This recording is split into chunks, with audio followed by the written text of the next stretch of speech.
Welcome to Unfiltered. I'm here with Smoke Dixon, former general manager for the University of Maryland and director of scouting at Vanderbilt.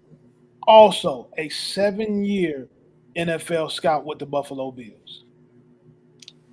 And he's Carl Reed,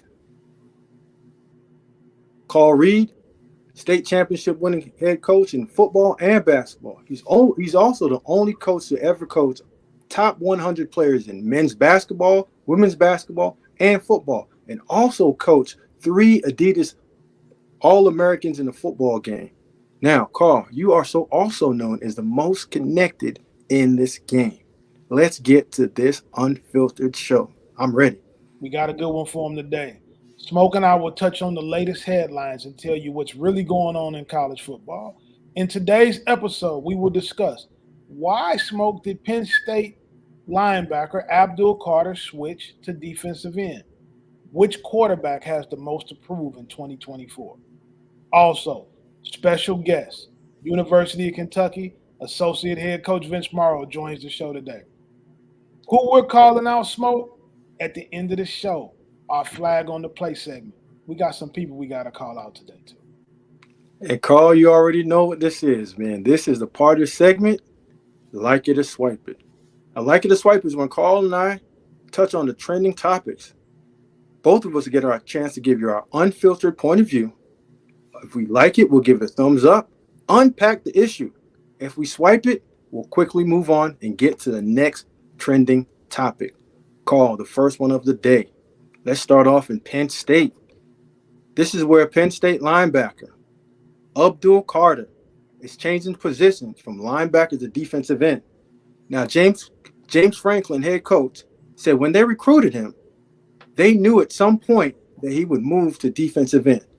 He also said this is a win-win situation for both sides, and this is a cash value move, in my opinion. But Carl, I see you got that look in your eye. You want to get to some ball, don't you? So let's unpack this a little bit because I like this topic. Smoke, why do you think that Abdul Carter made the decision to switch from linebacker to edge rusher? Well, Carl, when I had a chance to watch him when I was working at the University of Maryland, you saw a young man that was 6'3", 250 pounds, but he was basically fighting to stay wherever he was. And you saw when that Manny Diaz used him in that defense, when he blitzed, he was a problem. You saw the ability to pass rush, of get off, getting skinny, and getting to the quarterback. But also, he understands the value of that, him changing. Because when he changed positions from linebacker to now defensive end, he can now be a scheme fit in a 3-4, being an outside linebacker, but also 4-3 defensive end, and he never has to come off the field when they go to nickel packages. When you make the change from playing linebacker off the ball to putting your hand down in the dirt now and going to edge, Smoke, you played in the league, you played in the SEC. What's the learning curve for a guy that makes a positional change like that? Well, for him going from linebacker to defensive end, the first thing that's going to come up is his ability on first and second down, and that's playing the run. And now you were 3 to 5 yards off the ball, playing off the ball linebacker. Now you're 6 inches away from 320 to 30 pounds of offensive linemen coming at you all day long. So at the end of the day, he's going to have to be able to take on blocks, shock, shed, strike violently, and get to the ball carrier on first and second down. But on third down call, this is now when he becomes a problem because you see a twitched up guy that can get skinny, explosive, and the ability to close and get sacks. Now, at the beginning, when we first brought this topic up and when we were in our production meetings all week, you talked about NIL may have been a factor in this decision. Why would NIL come into play, Smoke, when you're talking about a guy moving from linebacker to edge rusher? Well, Carl, you know what? A couple of weeks ago when John Talty touched on it, he gave us basically the blueprint of what was going on, and he broke down the chart of it. When you look at linebackers, Carl, you're going from 100,000, 300,000. Defensive linemen, edge players are $250,000 to $600,000. So we're looking at a $300,000 difference, and him just coming in the room and telling Coach Franklin, say, Coach, I'm switching from linebacker to defensive end. But Carl, let me educate these young people a little bit. In the NFL, when you look at the defensive end position and the linebacker position, you're having the top end guy, Joey Bosa, getting $34 million a year. The top off the ball linebacker, Roquan Smith, is getting $20 million. That's $14 million difference in terms of monetary value yearly. So in the same way that you look in the NIL, when you have that opportunity to change position, do so. And he is becoming a trailblazer. The first one that's looked at the NFL value the NIL value in college, from my point of view, and said, you know what? I want to be able to cash out early and not be able to sit back, and because you and I both know that linebackers aren't being taken in the first round. Edge players are taken. So he's setting the trend for the ability to cash out in college with NIL by changing position, but also improving his value in the NFL draft moving forward, just like Chop Robinson, and you saw this year going to the Miami Dolphins in the first round. Smoke, I like this topic as well, and I'm going to tell you why. You hit a lot of things straight on the head. I had a player I'm very close to that went into the transfer portal this past season, and he had been the tweener between linebacker and edge rusher. And I was talking to a friend of mine in the National Football League that's a defensive coach, and he says, Carl, you want to recommend to this kid to go rush the passer because that's where the money is. Edge rushers are all the rage right now in the NFL in terms of draftability. Linebackers are becoming devalued with the same way that running backs have been on the offensive side. Now, people don't like talking about defensive football the way they like to talk about offense, but the linebacker position has started to lose its value in a very similar way to running back, Smoke. And so I understand totally why this young man made this decision. Smart move on his part, Carl. But like I said again, we saw Caden Proctor be the first one to double up and come back twice in terms of going to Iowa and transferring back. This young man is showing everyone now that just changing a position, you can go back, knock on the door, and restructure your contract. Carl, great topic, man. I like this one. Smoke, let's move to topic two. We have to change sides of the ball for this one, and we're going to go into the quarterback room. There's a lot of college quarterbacks this year that have something to prove. A lot of guys that are trying to improve NFL draft positioning or they're trying to improve their team's chances of winning. Some guys lost jobs and are trying to refine themselves in the big scheme of things. But when I think of the quarterbacks right now in college football that has the most to prove, I think it comes down to only a couple of guys, Smoke. And the guy that I think has the most to prove this season is former Ohio State quarterback, now at Syracuse, Kyle McCord. McCord last year, you see his QBR right there, 83.8, 3170 passing yards, 24 touchdowns with 6 picks. But he left Ohio State, Smoke, after going 11-1, with his only loss being to Michigan. Now, the consensus in the football community is that was he running from competition because they didn't guarantee him that he was going to be the starting quarterback coming back? But Smoke, when I look at the Ohio State quarterback room, I feel like the guys that were on the team already, he had already beat those guys out. So if you had already beat those guys out and they played you over all of them, you would have to feel like I'm confident enough that I'm better than all these guys. And when you look at what they replaced him with and the young guys in the room, I think he would have still been the guy at Ohio State had he stayed. But you went to Syracuse, a program that's not known as a football powerhouse. The National Football League and football guys are going to really be looking at you, seeing can you lead them to wins? Because if you and I know one thing, football coaches are very particular when they feel like guys don't want to compete. Smoke, who's your guy? Carl, well, I sat there and I went through it. And I thought about it long and I saw the list. And I said, okay, what's the difference between all these guys? What's the expectation? Because when you say prove, there's a lot that has to come with the expectation of one. I'm going to start this out with my guy, Will Howard. Will Howard. Now, he left Kansas State in the senior year, got in the portal, and got picked up by Ohio State. Now, Ohio State did one of the things with him. They said, hey, listen, we're going to cash you out, and you're going to come join this team that we're building straight off of NIL and just the best roster that we can construct. Now, when you do that, Carl, the expectation is not to come back and say, okay, we just won the Big Ten. The expectation is to win the national championship. So I'm going to go out and I'm going to get one of the best play callers in the game, Chip Kelly, and give you that. I'm going to give you the best offensive line. Check. I'm going to give you the number one recruit in the nation, Jeremiah Smith, in terms of receiver. And I'm going to fill that receiver room. But also I'm going to give you a running back from Ole Miss, Quinshon Judkins. So you have it on every level in terms of offensive line, talent in the backfield, and at receiver. And on the defense, we talked about it last week, I believe one of the best secondary. So when you come in that position as a quarterback at the Ohio State with nothing else but to win a national championship, I don't want to hear about Shador. I don't want to hear about DJ U or Kyle that left that wanted to go hide out in Syracuse, in your opinion. But Will Howard is the guy that I believe has the most to prove, and I like this topic. Carl. I'm going to tell you, Smoke, when I think of Will Howard here, I think that his level to be successful, the bar is high, but I think he's very close to it. Like you said, great guys on defense, great offensive line, elite receiver play, big-time running back. You bring in Chip Kelly. How much does he really have to do, Smoke, in order to win? Michigan is not going to be the same team that they were the last 2 years. How tough is it going to be for Will Howard to come in there and take the reins of that and keep it moving forward?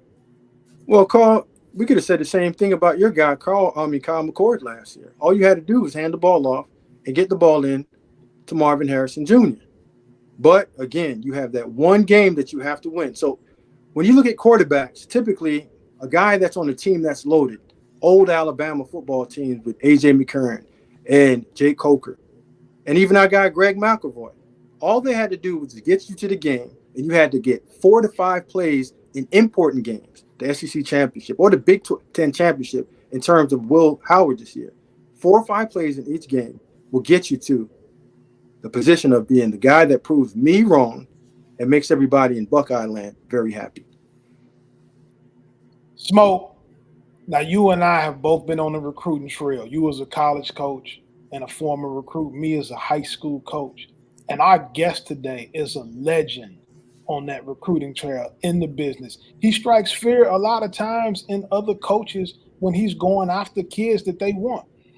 We have Coach Vince Marrow, drafted by the Buffalo Bills in the 11th round in the 1992 draft, served as assistant coach at Toledo, Nebraska, and NFL Europe, former head high school coach at Springfield Local High School in Ohio, hired by Kentucky as the tight end coach, and now also serves as the recruiting coordinator and NFL liaison. We want to welcome in Coach Vince Marrow to our show.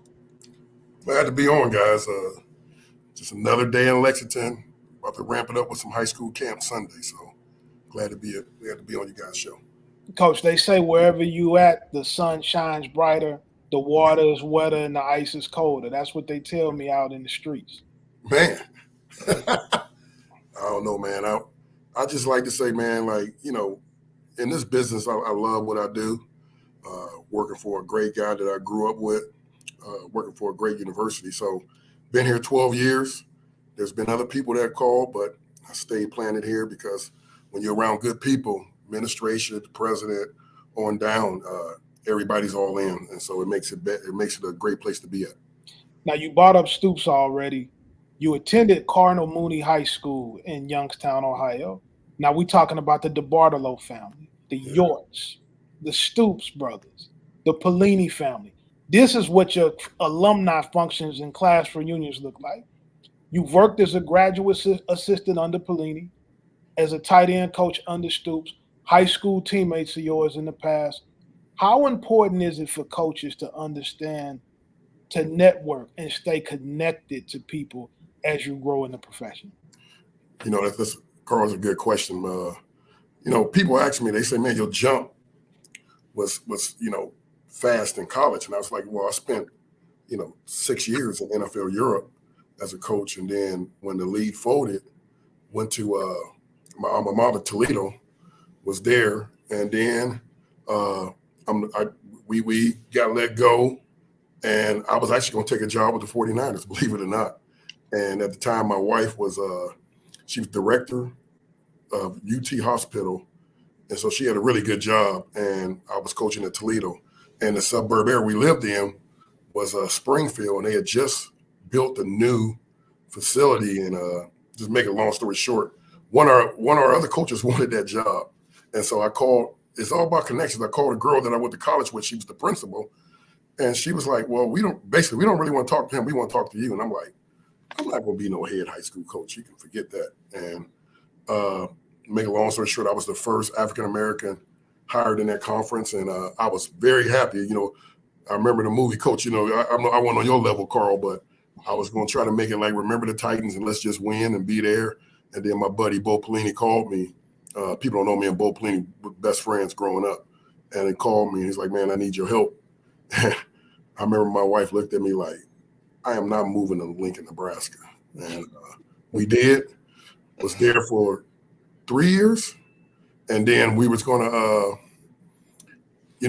I got to recruit, and so I had signed like 2 5-stars, a couple 4-stars, and the thing was that I was going to take over as the tight end coach. And what happened was we in the Big Ten championship, and we about to play Wisconsin. We ended up getting our tail kicked, but me and Bo was in his suite the night before, and he says, "Hey, Mark called."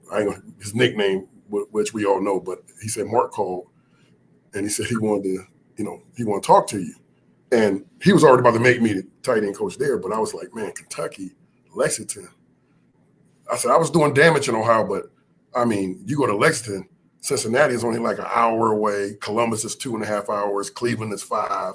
Youngstown is 6. I was like, we can do some serious damage there. So end up going there. And the question you asked is this. I tell young coaches, like, they look at me, how I climbed up, and they look at me as, man, I get a lot of calls from actually a lot of young African-American coaches, and they want to know, they want experience, they want to know advice. And I said, never burn bridges, be respectful, especially if you're a former player. We got a problem of, being in line and saying, hey, I'm not saying all former players, but we got to put aside when we played, and now you got to say, hey, I'm starting at a lower level, and I got to do. They want me to take the water. They want me to go get coffee. I got to do it, and it don't make you like you belittling yourself. You're just doing what you need to do to get promoted. And I work for 2 guys that I went to high school with. I've been very blessed, and but there's also a reason why I haven't left, because of my, where we from in Youngstown is a very unique place. And I remember when I was going to go to Michigan, was called in Michigan State. Mark's uncle, he coaches my brothers in the 80s. He sent me a long text, and it was basically like, just to cut through it, you ain't going no damn where. This is who we are. This is what we do. And I laughed, but it was serious. So I always say, man, do not burn bridges, man. Just do the little things, because you never know who's watching, and you never know who's going to be that next head coach. So it can be somebody that's a quarterback coach. It can be somebody that's a tight end coach. It can be somebody that's an O-line coach, and they take a job. That's how this thing works. And then people take you with them. But if you a disrespectful person, I can promise you them guys already on their list. I don't want to hire this guy. Now, Coach, you and I have very similar paths. Buffalo Bills, yeah. NFL Europe, we talked about it. And also went ahead against each other a few times in recruiting. Yeah. Now, in the profession, we always hear it's not who you know, but who knows you. And you just touched on it. How important are relationships and keeping those relationships and helping you climb that ladder as a young coach, like you said? I could use that in both, and then even in the recruiting, but just relationships, you got to be professional in this business. And ain't nobody saying you got to change who you are. I'm from Youngstown. I'm from the south side of Youngstown, very, very what we call the hood.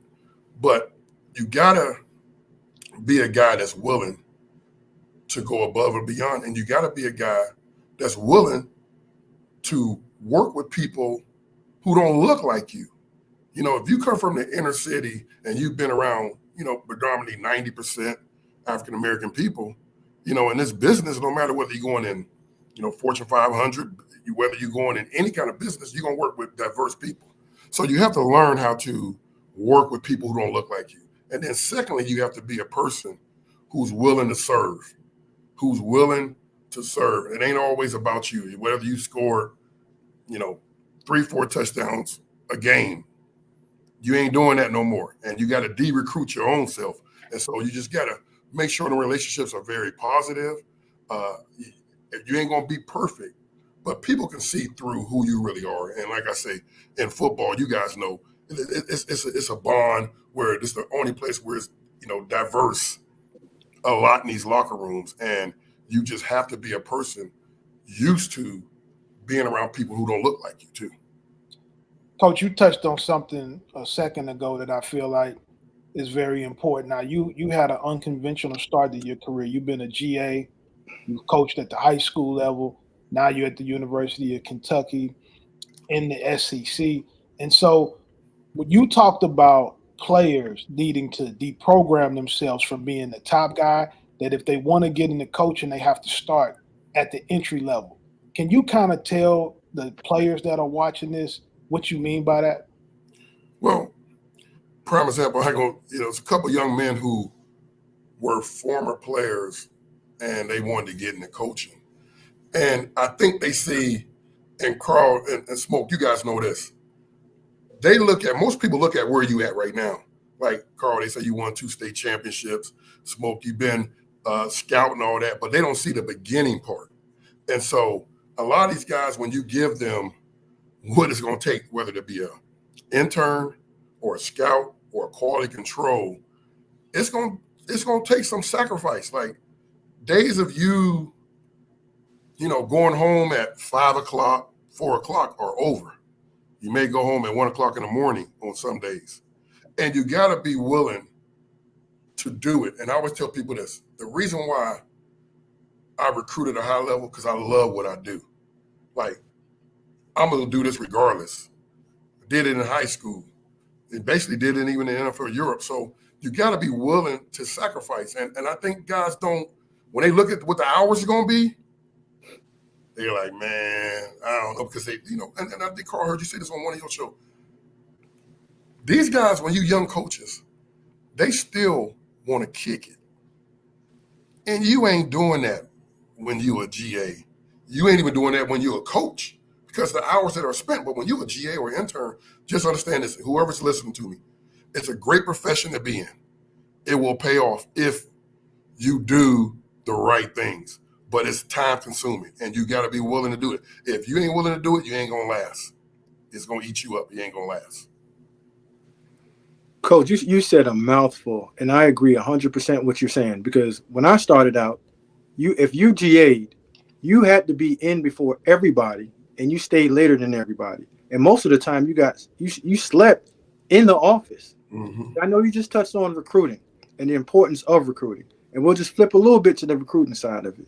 Now, people might not know, you were a 2-sport athlete, hooper at Youngstown, transferring over to Toledo and playing football there at the tight end position. Now, Carl and I always talk about multi-sport athletes.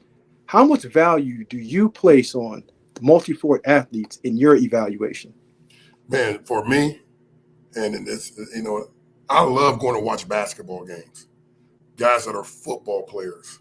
I like to see how they move. I like to see how you test it, how you get up in somebody's face. If you're a DB and you playing point guard, I like to see, how you match up on that point guard. You picking them up. It's showing all your athletic ability. When with me, people didn't notice, I was All-American in high school and I was Mr. Basketball. And my brother played pro ball. My brother kept telling me he played pro football. He kept telling me, man, you will be a big-time tight end. And it took Nick Saban to convince me to say, hey, you're a decent basketball player, but you running 4.58 at 250, at 240. You'll be a really good tight end. And so I just really love, and I ain't saying, I love to see guys go run track. I love to see guys play baseball. But some guys get zeroed into, they just want to just concentrate on, changing their body, doing this and doing that. I'm more like, man, look, get out and play as many sports as you can. Like I said, I love sitting in gyms, sitting up in the top corner and watching a dude play basketball. I think it tells me a lot about him, and it shows me if he's twitchy enough. If he's twitchy enough. So I like it, but I mean, there's a lot of ways to skin a cat. You can play one, but the guys that I recruited, they all been 2-3 sport athletes. Coach, I don't care if you're in a barbershop, if you at a football camp, if you in your group chat, everywhere you go, the conversation about who is the best in high school football comes up. And it always starts with Texas, Florida, California, Georgia starting to end of the conversation. Does the state of Ohio belong in this conversation? Man, let me tell you something. For a long time, Ohio was in the top 5. I remember the NFL did the top NFL guys from cities. There were 4 cities from small cities per capita. There were 4 cities from Ohio. That told you enough right there. Benny Snell, the year I recruited Benny Snell in that OCC conference, they averaged 20 to 25 Power 5 guys that come out and go Power 5 pretty much every year. I think when we played Penn State, and this actually put a sign on the Big Ten, when we played Penn State in 2018, when we had them 7-8 guys drafted, and Josh Allen was a first-round pick, I remember was it Murrah? What's the guy who do CBS with Kirk Herbstreit? He was doing the game, and he was talking about how they kept calling all these guys from Ohio, making plays. And I remember he said, how did they let these guys get out of Ohio? At that time, we had like 7 out of the top 12 guys committed. But when you look at that roster, when we played Penn State, out of our 22 starters, 13 was from Ohio when we beat Penn State in the Citrus Bowl. And so Ohio is a very strong breeding ground. What you starting to see with Georgia, Carl and Smoke, Ohio used to be a population of 275. It's now down to 65,000 because a lot of people have migrated to Atlanta, to Georgia, Beaufort. There's a lot of people down there that I know that their parents are from up north, but when the jobs went, they moved south. So Ohio's always going to be for us because Kentucky, we only going to have 3 to 4 guys that can play in the SEC. I say SEC. There's 2 other schools in Kentucky, but I'm saying who can play in the SEC. We may have 2 to 3 guys a year that can do that. And so we have to go to Ohio and make that our second home. Now, Coach, you touched on NFL. And I worked in the NFL with the Bills, just like you played for the Bills. We're both members of Bill Mafia, so we know what that is right there. And we talked about the snow and all that. But when I evaluated players at Kentucky when I was working with the Buffalo Bills, we knew that was a certain brand of guys that you produced. I know you said Josh Allen, but there's tons more that you guys had. Now, you guys they were physical, competitive, tough, but they all could take hard coaching, which we looked at and was like, that's one of the number one things. Now, what are some of the non-negotiable, non-athletics traits that you look for in a prospect when you're evaluating them? So if you did your homework, you would say, you're right about what you're saying, Smoke. Like in the last 4 to 5 years, we have had, I think we in the top 4 or 5 putting DBs in the NFL. Then you go with linebackers and D-line. But when you look at guys that we recruit and we evaluate, I'm looking at, bro, when that guy come on that visit, I'm looking at the way he treat his mother. I'm looking at, is he respectful to when we introduce him to our media relations people, our academic people, mainly females. When they go in the cafeteria, how are they?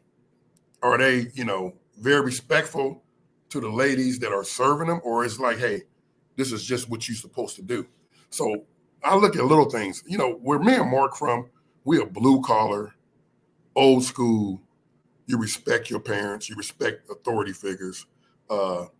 You whether it's a guy working or a woman working in the cafeteria, we all have people in our family that was like that. My grandmother worked in the cafeteria till she was 75 years old. So I look at little things. It's a little things to look at. And if a guy's disrespecting his mother or disrespecting some female like on campus, I won't say nothing. But soon when them guys leave, I'll say the Stoops or I say to some of the other coaches, like, look, man, we don't want that guy going to be a problem. We don't need him here. And that's why I try to tell, this, you two guys know this in the NFL. I tell my guys all the time, when you evaluate guys, there's 20 good receivers or 20 good DBs. Now, y'all trying to eliminate the process. So if this guy if he's a butthole, if he's doing this, doing that, that makes your job more easier.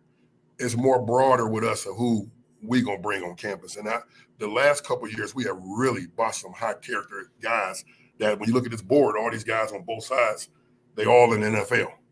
These are all the guys that I recruited over the years that's in the NFL, but they were great people and they graduated. That means more to me than them guys getting called on Friday, Saturday, Thursday. It's gonna change their life, but this degree and them graduate gonna change their life 40 years from now. Coach, before we get you out of here, we want to ask you this. We've all been through this journey, this coaching journey, this football journey. Who are some young coaches in the business right now? They could be GAs, a positional guy. Who are some guys that are going to be next up that we're going to be hearing about tomorrow? I'll say guy in our building is Chris Collins. He's a young guy. We just named him a co-coordinator. He recruits the South. He does a really good job. Anwan Stewart is a really good coach. And then there's a guy outside of that I'm a really throw out. This guy named CJ Conrad who played for me.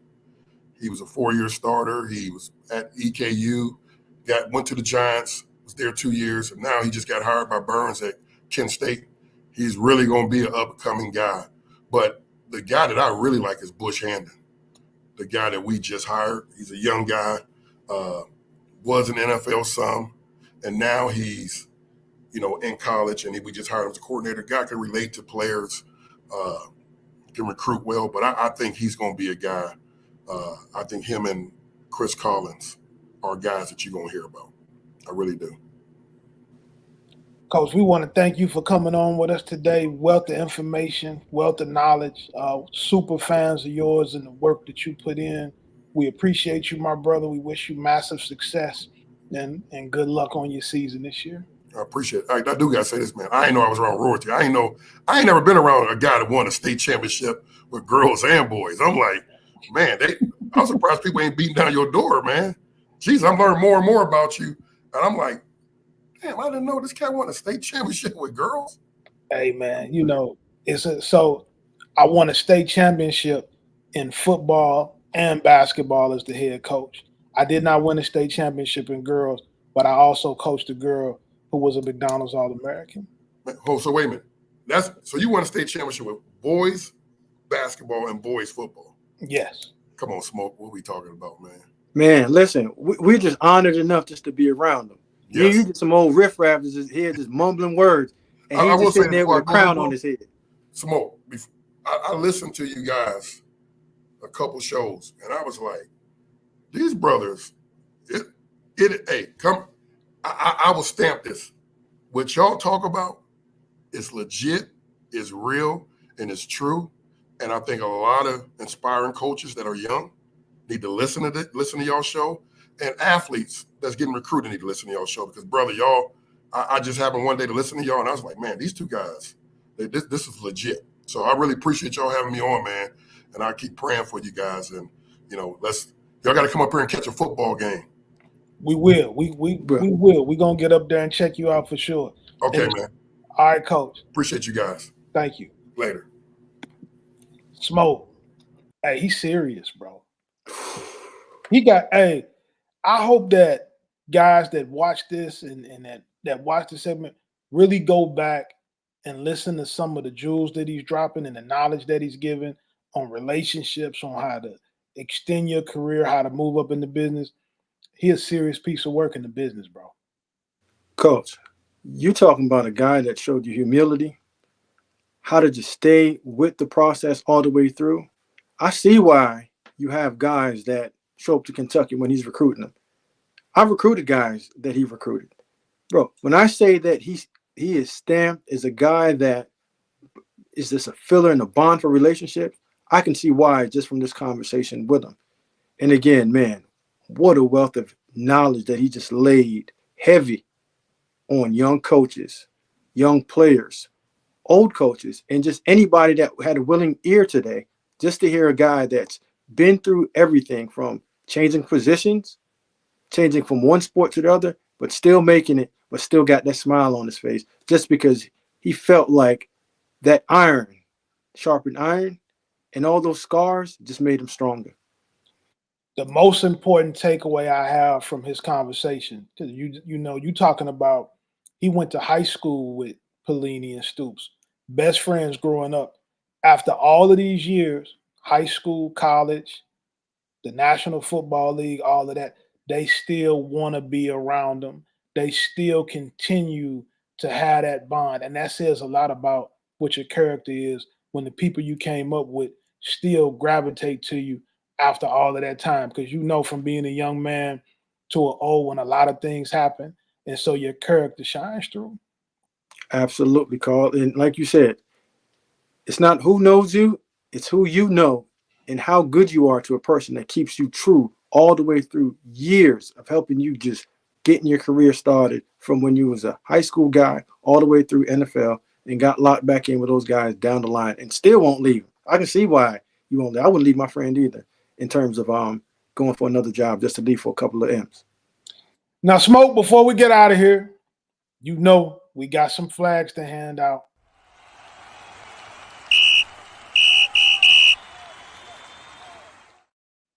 Smoke, flag on the play. Who you going with? Talk to me. Well, Coach, you know what? I'm gonna go on a lot of these young DPPs and general managers just to give you a little bit of advice.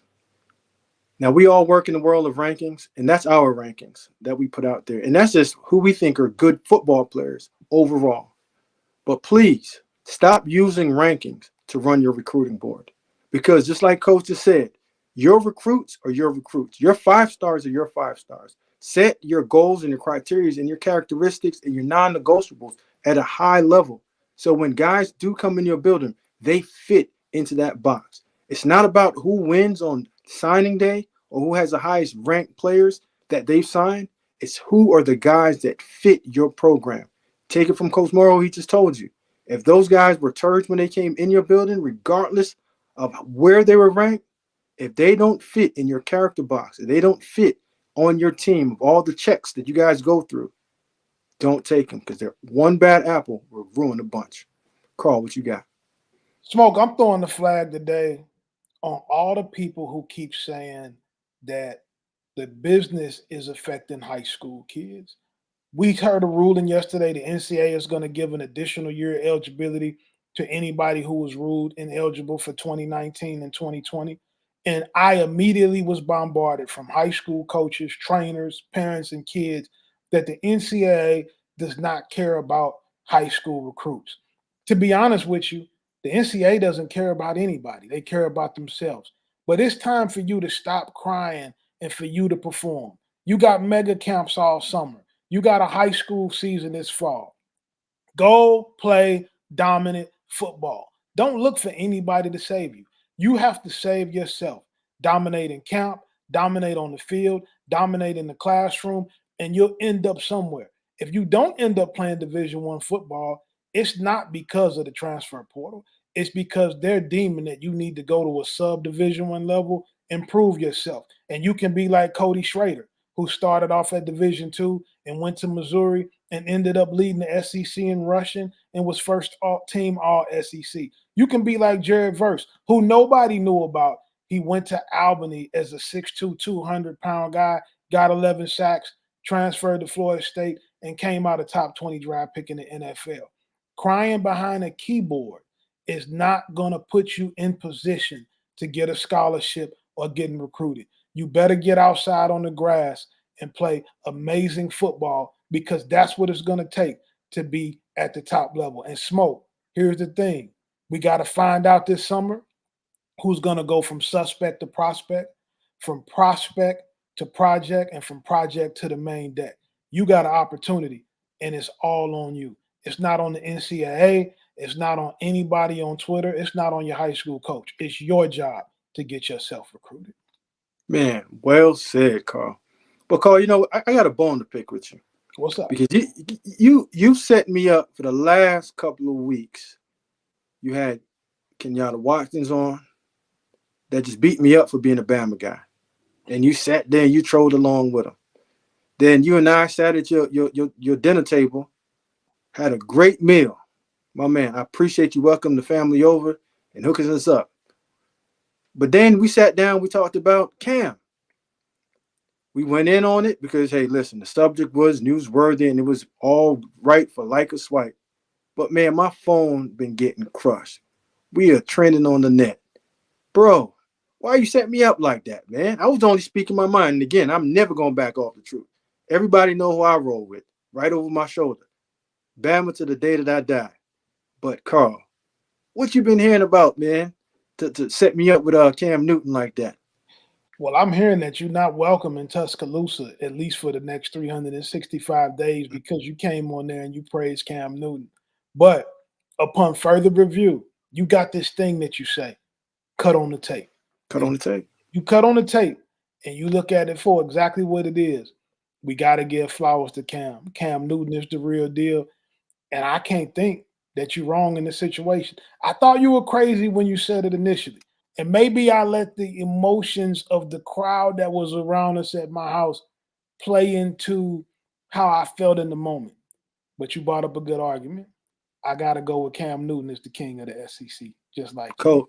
Coach, we got plenty more to unpack on this Unfiltered, man. They just got to just lock in, stay in. It's only going to get better. Guys, stay locked in. You can catch us every Wednesday and Friday at 5 p.m. Eastern Time. You have just watched Unfiltered.